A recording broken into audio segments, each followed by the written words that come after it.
ಆತ್ಮೀಯ ದ್ವಿತೀಯ PUCಯ ವಿದ್ಯಾರ್ಥಿಗಳೇ, ಇವತ್ತು ನಡೆದ ಫಿಸಿಕ್ಸ್ ವಾರ್ಷಿಕ ಪರೀಕ್ಷೆ 1ರ ಪ್ರಶ್ನೆ ಪತ್ರಿಕೆಯಲ್ಲಿ ಒಂದು ಸಣ್ಣ ಎರರ್ ಇದೆ. ಅದೇನು ಎರರ್ ಇದೆ ಅಂತ ನಾನು ಹೇಳೋದಕ್ಕೆ ಮುಂಚೆ ಇಲ್ಲಿ ಏನು ಹೇಳ್ತೀನಿ ಅಂದರೆ, ಗ್ರೇಸ್ ಮಾರ್ಕ್ಸ್ ಕೊಡ್ತಾರಾ, ಕೊಡೋದಿಲ್ವಾ, ಕೊಟ್ಟರೆ ಏನಾಗುತ್ತೆ, ಕೊಡಲಿಲ್ಲ ಅಂದರೆ ಏನಾಗುತ್ತೆ ಅಂತ ನೀವು ಡಿಸ್ಕಸ್ ಮಾಡ್ತಾಯಿದ್ದೀರಿ. ಅದೆಲ್ಲದನ್ನು ಬಿಟ್ಬಿಡೋಣ. ಮುಂದಿನ ಎಕ್ಸಾಮ್ ಬಗ್ಗೆ ನಾವು ವಿಚಾರ ಮಾಡಬೇಕು. ಈಗ ಆಲ್ರೆಡಿ ಕನ್ನಡ ಎಕ್ಸಾಮ್ ಮುಗಿದಿದೆ, ಮ್ಯಾಥಮೆಟಿಕ್ಸ್ ಎಕ್ಸಾಮ್ ಮುಗಿದಿದೆ, ಫಿಸಿಕ್ಸ್ ಎಕ್ಸಾಮ್ ಮುಗೀತು. ನೆಕ್ಸ್ಟ್ ಮುಂಬರುವ ಎಕ್ಸಾಮ್ ಬಗ್ಗೆ ನೀವು ವಿಚಾರ ಮಾಡಬೇಕು. ಈಗ ಆಗಿರೋದನ್ನು ಬಿಡಬೇಕು. ಅವ್ರಿಗೆ ಗ್ರೇಸ್ ಮಾರ್ಕ್ಸ್ ಕೊಡಲಿ ಕೊಡದೇ ಇರಲಿ, ನೀವು ಬಿಡಿಸಿರೋ ವೇ ಕರೆಕ್ಟ್ ಇದ್ದರೆ ಅಲ್ಲಿ ಗ್ರೇಸ್ ಮಾರ್ಕ್ಸ್ ಬಂದರೂ ನಿಮ್ಗೆ ಮಾರ್ಕ್ಸ್ ಬರುತ್ತೆ, ನೀವು ಕರೆಕ್ಟಾಗಿ ಬಿಡಿಸಿದ್ರೆ ನಿಮಗೆ ಮಾರ್ಕ್ಸ್ ಬಂದೇ ಬರುತ್ತೆ.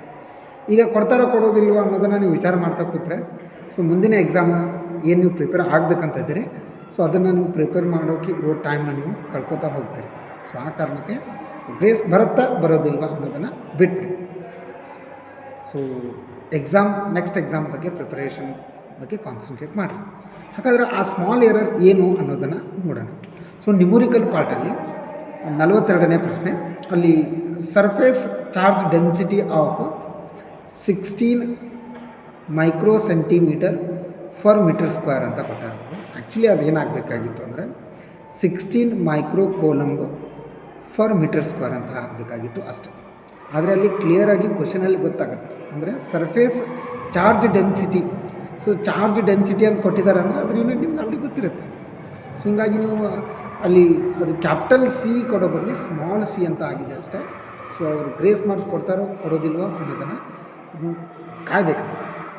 ಅದನ್ನು ಆಫೀಸಿಯಲ್ಲಿ ಅವರೆಲ್ಲ ವಿಚಾರ ಮಾಡಿ ನಿಮಗೆ ಆಫೀಸಿಯಲ್ಲಿ ಅನೌನ್ಸ್ ಮಾಡ್ತಾರೆ.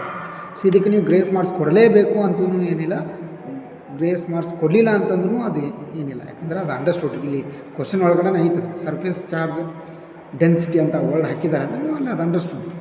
ಓಕೆ, ಅದರ ಬಗ್ಗೆ ವಿಚಾರ ಮಾಡಬೇಡ್ರಿ. ನೆಕ್ಸ್ಟ್ ಎಕ್ಸಾಮ್ಸ್ನ ಚೆನ್ನಾಗಿ ಮಾಡಿಕೊಡ್ರಿ.